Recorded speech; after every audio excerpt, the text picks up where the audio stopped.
Здравствуйте,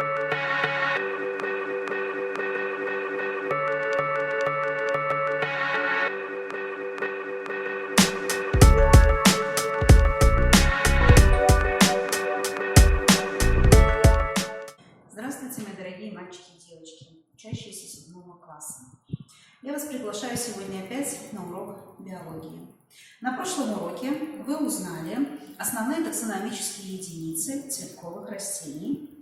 Вы выучили признаки класса однодольных и двудольных растений.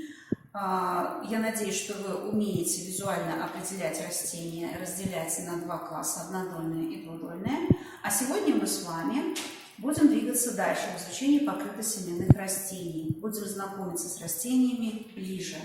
И тема сегодняшнего урока – это дикорастущие растения, съедобные и ядовитые дикорастущие растения. Цель урока.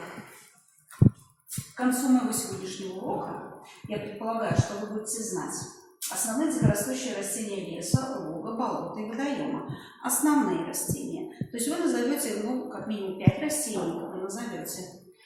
Вы назовете съедобные и ядовитые декоративные растения, будете знать их названия. Будете различать съедобные и ядовитые растения, то есть как они выглядят и как их не перепутать в природе, где съедобные, где ядовитые растения. Ну и использовать полученные знания для профилактики отравлений, чтобы с вами ничего не произошло, чтобы вы сохранили свое здоровье. Отравление, вызываемых ядовитыми растениями. Любое растение, которое есть в природе, оно создано природой не случайно, одно выполняет свою функцию.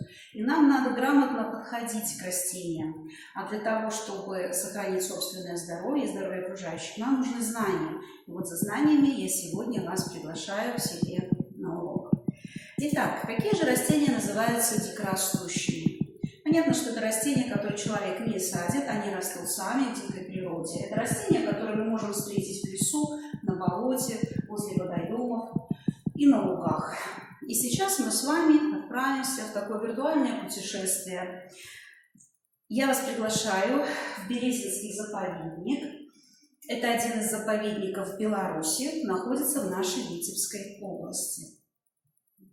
В Березинском заповеднике мы начнем наше путешествие в лесу. В лесу есть вот такая вот экологическая тропа, по которой мы с вами пройдемся и познакомимся с растениями леса. В 6 классе вы изучали экосистему лес. И давайте вспомним, что все растения в лесу располагаются ярусами. Здесь на этой картинке очень хорошо видно. Видно ярусы, посмотрите. Давайте вспомним, почему растения в лесу располагаются ярусами. От чего зависит расположение такое? Конечно же, это зависит от того, сколько растению нужно солнечного света, от количества потребляемой солнечной энергии. Все растения делятся на светолюбивые, тенелюбивые и теневыносливые. И поэтому вот так они будут располагаться ярусами. А еще давайте вспомним, в 7 классе вы учили жизненные формы. И вы знаете, что есть 4 жизненных формы. Деревья. У деревьев есть один одревесневший ствол. Кустарники. У кустарников несколько одревесневших стволов. Кустарнички. У них есть одревесневшие стволы, которые называются стволики. И они высотой до 80 сантиметров. Ну и травы. Травы, у этих жизненных форм нет одревесневших частей органов, и травы есть однолетние, двулетние и многолетние. Сегодня мы с вами будем вспоминать названия этих жизненных форм растений. Итак, лес. Мы с вами находимся в лесу. В лесу ярусы обозначают римскими цифрами. Самый первый ярус, он начинается сверху. И растения первого яруса – это светолюбивые растения, и, конечно же, это будут древесные формы. Это береза, клен, липа. Ну, если мы возьмем смешанный лес, то сюда будет относиться еще и сосна. Растения второго яруса менее требовательны к свету. Это будет рябина, черемуха, яблоня. И вы не ошиблись, яблони не ослышались. потому что в диком виде яблони растут в лесу. Следующий ярус, третий, спускаемся ниже, это калина, крушина и лещина, это кустарники. Четвертый ярус, еще ниже спускаемся, кустарнички, голубика, черника, брусника. И сюда же еще будут входить травы, марьяник, еще его в народе называют Иван да Марья, чина, сныть. Представители четвертого яруса у вас есть в учебнике на странице 204, рисунок 175, лесные травы. И пятый ярус – кислица и копытень. Копытень, сейчас эти растения у нас начинают зацветать, и кислица тоже начинает зацветать, и в лесу сейчас очень-очень красиво. Итак, таким образом мы с вами прошлись по лесу. И экологическая тропа нас с вами вывела на болото. Болото в любую пору года очень красиво. Посмотрите, какие красивые рассветы. И как выглядит красиво, скоро будет выглядеть красиво весной, когда начинает цвести пушица. Итак, растения болот. Вы видите, первое растение – это пушица, это травы. Дальше. Вот тут в туманной дымке вы видите сосны. Конечно, они такие чахлые, слабо развиваются. Почему? Почему они имеют такой вид, древесные формы? Даже березы, они имеют карликовые размеры, невысокие, потому что на болотах имеется вода. Смотрите, вот это верховое болото. Вода вытесняет воздух из почвы, и в почве мало кислорода. То есть корням кислород нужен нормально развиваться. Почва болот бедна азотом, а азот является строительным материалом для растений. Соответственно, древесные формы здесь не набирают той нужной силы и мощи, чтобы выглядеть красивыми. Но зато хорошо себя прекрасно чувствует на болотах такое интересное растение, как росянка. Посмотрите внимательно на картинку. Здесь я ее увеличила, но на самом деле росянка сантиметров 5, 6. И чтобы ее увидеть, надо остановиться и посмотреть внимательно себе под ноги. И в мху, если вы будете очень внимательными и очень наблюдательными, вы увидите вот это интересное растение. Смотрите, вот это вот видоизмененные листья, покрытые липкими волосками. И это растение хищник. Питается оно насекомыми. И растения-хищники растут на болоте. Почему? Я вам говорила, что почва болот бедна азотом. И азот растения-хищники потребляют из насекомых. Вот так устроена природа, интересно. Но визитной карточкой болота является клюква. Это кустарничек. Клюква – источник витамина С и иммуностимулятор нашего организма. Кроме того, на болоте мы можем встретить бабульник. Давайте посмотрим. Это рисунок 177. Бабульник. Если вы зайдете на болото и коснетесь бабульника, будет специфический характерный запах и резкий запах. От него может даже заболеть голова, поэтому будьте осторожны с бабульником.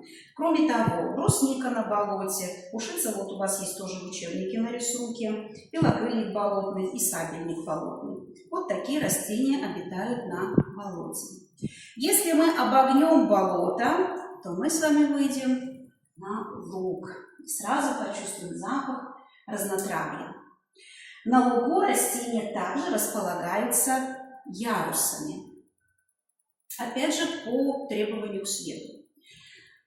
Первый ярус – это высокотравье. Посмотрите, растения достигают до 100 сантиметров, то есть практически до метра. У вас в учебнике на рисуночке 176 есть представители этих картинки, этих растений. У вас есть костер безосты, найдите в учебнике, пожалуйста. Таволга лизолистная есть картинка, василисник желтый. Второй ярус – мелкотравье. До 30 сантиметров. Это мякрий круговой, овсяница красная. Если мякрий круговой у вас есть в учебнике, то овсяница красная, посмотрите, как она выглядит. И еще овсяницу красную используют как декоративное растение на приусадебных участках для озеленения. Следующее низкотравье – это растение до 20 сантиметров, мятник однолетний, клевер ползучий, клевер клевер пашенный, манжетка. Ну вот клевер ползучий у вас в учебнике его нет, я вот вам нашла фотографию клевера ползучего. Я думаю, вы такое растение встречали в природе.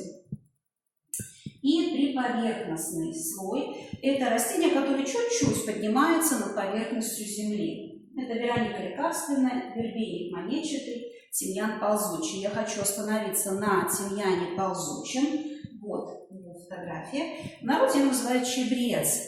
Я думаю, вы пили чай из чебреца, очень душистый, ароматный. Еще чебрец используют как приправу, тимьян. Если вы увидите в продаже как приправу в пакетиках, имейте в виду, что вот это вот чебрец есть. Это кустарничек. Итак, это растение луга. Двигаемся дальше. Пройдя по лугу, мы выходим к реке. В Березинском заповеднике более 70 рек. Какие же там растения мы с вами встретим? Сразу же я хочу вас оградить от типичной ошибки, которую совершают очень многие люди. Когда мы говорим камыш, мы имеем в виду вот это растение. С биологической точки зрения камыш – это рогоз. Это не камыш, это рогоз. А камыш выглядит вот именно так. А еще есть третий вид растения, который называется тростник вдоль берегов рек. И, пожалуйста, не путайте эти названия, называйте растения своими именами. Что камыш, рогоз и тростник. Эти растения мы с вами увидим по берегам рек и водоемов. А на рисунке 178 в учебнике у вас еще есть представители. Аир, например, водокрас. По поверхности водоема можно увидеть ряску. Она таким зеленым ковром на поверхности расстилается. Очень маленькое растение, мелкое. Ну и на поверхности водоемов мы можем увидеть кубышки. Вот у растений таких очень слабо развиты механические ткани, они находятся на поверхности только благодаря плотности воды, которая их удерживает. Если мы сравним механические ткани, кубышки, механическую ткань и рогоза, например, то, конечно, лучше развитая механическая ткань будет у рогоза, потому что он растет в наземно-воздушной среде обитания, плотность воздуха очень слабая, и механическая ткань здесь как раз нужна для поддержания тела. Вот такие особенности обитания растений в различных условиях. Итак, давайте вернемся к цели урока. Я надеюсь, что вы сможете сейчас назвать по 3 примера растений, обитающих в лесу, на лугу, в болоте и в водоеме. Если вы это сделали, похвалите себя. Вы молодцы. А сейчас мы с вами двигаемся дальше. Хорошо, по дороге продовольственный магазин попался. А шашлычную не хочешь? Хочу.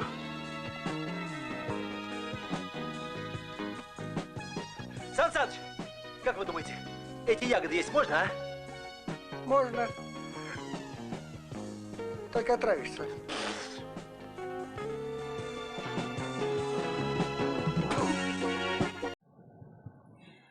Итак, чтобы вы не попали в такую ситуацию, чтобы знать, какие растения являются съедобными, какие ядовитые, какие можно использовать в пищу, мы с вами приступим к изучению следующего пункта цели – съедобные ядовитые растения. И будем сразу же рассматривать, как различать съедобные и ядовитые растения. В жизни бывают разные ситуации. Вы оказались в лесу с родителями, с дедушкой, бабушкой, вдруг пошли не в ту сторону, вы можете заблудиться. Такие случаи бывают. И чтобы не впадать в панику, вы прекрасно знаете, что всегда вас найдут, но вам надо продержаться какое-то время в лесу. А лес – это наше богатство, наше сокровище, только надо им уметь правильно пользоваться.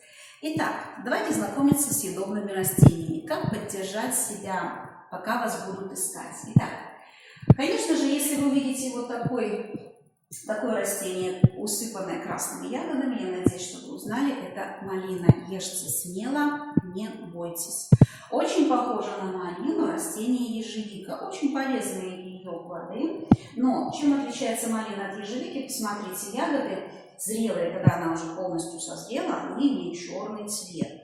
Вначале они белые и зрелые, потом они краснеют, чем-то похожи на малину, но окончательную спелость они имеют вот в таком виде. Кушайте на здоровье. Дальше. В лесу вы также можете найти бруснику. Брусничник, посмотрите, вот они любят, брусничник любит расти на открытых местах, где срезаны деревья, возле клея. Специально взяла картинку, как она растет в лесу. И вот как выглядит. Это небольшой кустарничек, гроздями, ягоды располагаются гроздями. Соцветие у них кисть. Тоже очень полезная ягода. Созревает она к концу августа, поэтому смело можно ее использовать в пищу. Следующее. Бродя по лесу, вы можете наткнуться вот такое небольшое растение с красными ягодами, но это не ягода, это плод называется костянка, и растение называется также однозначно костяника по названию плода. Тоже можно использовать в пищу смело. Если вы вдруг оказались на краю болота, конечно, болото не стоит лезть, но вы увидите вот такой вот кустарничек с голубыми ягодами. Это голубика. А еще, бродя по лесу, вы можете найти растение, похожее на голубику, называется черника. Чем отличается? Посмотрите, во-первых, форма ягод. Голубика, она более будет вытянутая и голубого цвета. А черника, если вы подержите в руках, налет сотрется, и ягода будет черная. Тоже кушайте смело и на здоровье. А вот теперь посмотрите внимательно на это растение. Я думаю, оно вам знакомо как сорняк. На самом деле, да, это лебеда. И мы его вырываем, потому что оно растет как сорное растение на наших приусадебных участках. Но в молодом возрасте, когда она маленькая совсем, лебеду можно использовать в пищу. Когда я была маленькая, я помню бабушкины рассказы, как она рассказывала во время Великой Отечественной войны, когда не было что есть, когда пекли хлеб, не хватало муки, они в хлеб добавляли лебеду, крапиву. Вот так выживали наши прадеды во время Великой Отечественной войны. Ну, а мы сегодня в современных условиях тоже можем использовать это растение и не только. На лугу, на опушке леса вы можете найти вот такое растение. Это щавель, я надеюсь, вы его узнали. Листья вытянутые, удлиненные и кисловатые на вкус. Это щавель. Вы подкрепите себя витамином С. А вот крапива. Но кушать ее можно только ранней весной, когда она только появляется. Верхние молодые побеги, листочки можно срывать, использовать и варить супы, или в пищу можно добавлять. Крапива. Дальше подорожник, который уже мы рассматривали с вами на прошлом уроке. Надеюсь, вы помните, что по жилкованию и по корневой системе его можно визуально отнести к однотонным, но это класс двудольный. И молодые листья подорожника также можно использовать в пищу. Одуванчик. Всем вам хорошо известное растение. Молодые листья его тоже используются в пищу, а еще из одуванчиков варят вкусное варенье.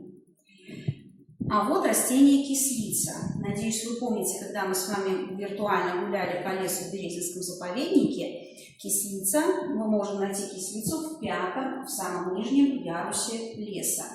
Характерным признаком кислицы это дрочатосложный лист и на вкус кисленькое растение, поэтому тоже можно кушать и пополнять себя витамином С, также щавелевой кислотой. А теперь, внимание, чтобы не навредить своему здоровью, надо правильно соблюдать правила сбора съедобных растений. Ну, во-первых, где нельзя собирать? Конечно же, если вы придете вдоль дороги, нашли земляничник, то, конечно же, нежелательно использовать эту землянику в пищу, потому что вдоль железной дороги, автомобильной дороги, на окраине крупных городов территория, она загрязнена, близлежащая территория, тяжелыми металлами, которые образуются в результате сгорания бензина, топлива. Либо, например, если возле большого города, смотрите, какие, если есть производственные предприятия, дым поднимается в атмосферу, потом в виде осадков, оксиды серы, оксиды азота, они оседают на почву. Поэтому вокруг вот этих объектов собирать растения и использовать в пищу нежелательно. Дальше. Если вы используете пищу, листья, корни, корневища, то их обязательно, конечно же, надо помыть. В любом случае, потому что в почве, вы знаете, находится максимальное количество бактерий, в том числе и возбудителей заболеваний. Конечно же, надо очистить листья, стебли от чешуек, нижних покровов, от волосков. И, например, если у одуванчика, у него можно и корневища использовать, и листья в пищу, то они горькие на вкус будут. Естественно, вначале их надо замочить, чтобы вышла эта горечь. Итак, мы с вами познакомились, как выглядят съедобные растения. Да? И зацепили с вами вопрос профилактики отравлений, которые мы можем получить в результате употребления растений в пищу. Двигаемся дальше. Наша задача – познакомиться с ядовитыми растениями, чтобы не навредить собственному здоровью. Что же такое ядовитые растения? Это растения, которые содержат ядовитые вещества, которые могут вызвать либо отравление, болезнь и гибель человека и животных. Дело в том, что ядовитые растения, о которых мы сегодня будем говорить, они используются человеком как лекарственные растения. Дело в том, что вещества, вот эти ядовитые вещества, если мы их используем в малых концентрациях, в малых дозах, они будут иметь для нас лечебные, целебные свойства. Ну, а наша задача с вами сейчас разобраться, как они выглядят, эти растения, чтобы не навести вред собственному здоровью. Итак, век ядовитый. Посмотрите, пожалуйста, внимательно, как выглядит это растение. Мы его можем встретить возле рек, возле водоемов. Высокое растение, до метра высотой. Соцветие, сложный зонтик. Посмотрите, какие сложные листья. Ни в коем случае нельзя употреблять в пищу ни листья, ни стебли, ни его корневища. Ни в коем случае. Век ядовитый. Дальше. Очень похож на век ядовитый болиголов пятнистый. Почему так называется? Ну, потому что сильный запах может вызвать головную боль. Очень похож еще на предыдущее растение, борщевик Сосновского. Это растение сегодня вызывает экологическую катастрофу в многих регионах Беларуси. У нас на Витебщине экологическая ситуация с распространением борщевика очень серьезная. Вот то, что вот здесь вы видите на экране, конечно, так делать ни в коем случае нельзя. Нельзя ни в коем случае не подходить, не заходить внутрь зарослей. Почему? Потому что части растений, листья особенно, они содержат химические вещества, которые вызывают ожоги. Можно получить серьезные ожоги. Ну, вероятно, ребята не знали об опасности этого растения, поэтому подошли так близко. Ни в коем случае этого не делайте. Обходите такие заросли стороной. Следующее растение, очень хорошо вам известное. Скоро мы будем любоваться этим растением, наслаждаться запахом, ландыш майский. Но его плоды несут коварство. Плод ягода. Посмотрите, в августе месяце вы можете увидеть вот такие вот красные ягоды. Ни в коем случае их есть нельзя. Они ядовитые. Следующее растение. Волчья-ягодник обыкновенный. В народе он называется волчья лыка. Весной, вот сейчас можно в лесу увидеть кустарники очень с красивыми цветками. Чем-то похож даже на сирень. Но этот кустарник лучше не трогать. Лучше оставить его в лесу, пускай оно растет там, где оно растет. Не надо переносить его на приусадебные участки, потому что даже запах цветов может вызвать аллергическую реакцию организма. А вот в августе на месте цветов можно увидеть вот такие вот красные плоды. Естественно, тоже мы их есть не будем. Нельзя ни в коем случае.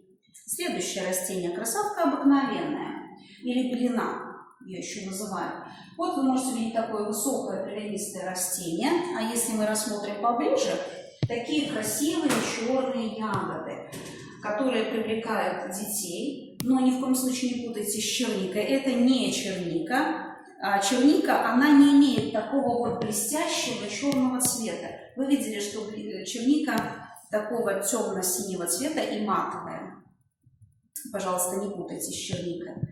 Очень красивый кустарник в лесу можно встретить, бересклет бородавчатый. Посмотрите, какие интересные у него плоды. Листья также приобретают такой красный цвет, и осенью он выглядит привлекательно, очень красиво. Но вы можете только полюбоваться им на расстоянии, потому что эти плоды ядовитые, несъедобные, лучше их руками не трогайте. И ни в коем случае не используйте в пищу. И вот уже хорошо известное вам растение вороний глаз, которое относится к классу однодольные. На месте цветка образуется вот такой плод. Опять же, он похож чем-то на чернику по цвету, но это вороний глаз. Внимательно будьте, с этим растением тоже ни в коем случае не используйте в пищу. Итак, если все-таки вы что-то съели и почувствовали недомогание, дело в том, что в растениях содержатся вещества в высоких концентрациях, и они на организм влияют по-разному. Одни вещества на нервную систему, другие на дыхательную систему, третьи на сердечно-сосудистую систему. Что вы съели, вы не можете определить. Но если у вас появляются такие признаки, как учащенное сердцебиение, тошнота, сопровождающаяся рвотой, боль в области печени. В печени происходит разложение токсинов, поэтому на печень идет как раз-таки большая нагрузка, возникает боль, головокружение, возбужденное или обморочное состояние, значит, вы отравились. Что вы будете делать? Или, например, на эти симптомы жалуется ваш друг, с которым вы также оказались в лесу. Что же делаем? Какая первая помощь? Ну, в первую очередь, конечно же, вы должны сообщить, если у вас есть средства связи, скорую помощь это 103, или в МЧС по телефону 112. В МЧС люди обученные, они вам объяснят, как действовать в такой ситуации, что делать. Итак, вы сообщили о своем местонахождении, где вы находитесь. Дальше, что вы делаете? Естественно, надо очистить желудок, вызвать рвоту. Каким образом? Если в лесу, то, конечно, кипяченой воды у вас не будет. Если есть кипяченая вода, то можно дать выпить большое количество кипяченой воды с подсоленной, чтобы вода вызвала тошноту, очистить желудок. Но если такой возможности нет, тошноту можно вызвать и другими способами. Если у вас есть активированный уголь, то использовать одну таблетку на 10 кг массы тела. То есть вы должны знать свой вес примерный. Если пострадавший потерял сознание, ему стало плохо, и он уже не может отвечать на ваши вопросы, с вами разговаривать, вы должны его уложить на ровную поверхность, голову в горизонтальном положении уложить, голову ниже, ноги поднять выше. И смотреть, если человек уже без сознания, чтобы не западал язык и не закрыл дыхательные пути. Ну, а если уже совсем человеку плохо, отсутствует сердцебиение, не прощупывается пульс и отсутствует дыхание, то нужно делать непрямой массаж сердца и искусственное дыхание. Но это очень сложно. Сделать семикласснику. Более подробно оказание медицинской помощи проходит, первой помощи в 9 классе проходится. Но думаю, что до этого у вас не дойдет. И вы будете грамотно подходить к различным растениям. Ну и вообще хочу вам напомнить такое хорошее правило грибника. Не знаешь гриб, не бери. Не знаешь растение, полюбуйся и обойди его стороной. И тогда вы сохраните собственное здоровье и здоровье окружающих. Итак, давайте мы с вами вернемся к цели урока. Мы с вами рассмотрели примеры съедобных и ядовитых растений. Рассмотрели, как их отличить. Надеюсь, визуально вы запомнили, как выглядит вороний глаз, белодонна, волчья лыка, как вы узнаете их в лесу, чтобы их не слушать.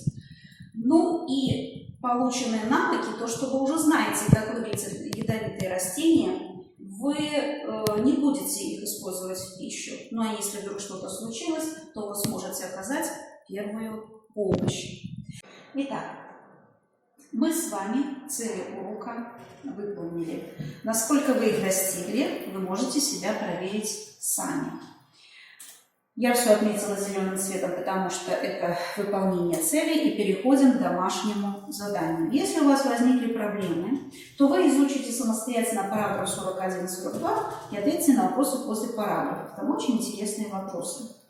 И творческое задание. Составить рецепты 2 блюд из названных лекарственных съедобных растений. Вы можете любые брать растения, продумайте, как можно их скомпоновать. Это может быть одуванчик, крапива, щавель, различные растения. И кроме того, что вы составите рецепты, вы продумайте, как вы будете презентовать эти блюда. Это может быть либо какая-то листовка, рекламный плакат, а может вы снимете даже видеоролик, как готовить такие салаты. Желаю вам удачи, берегите свое здоровье.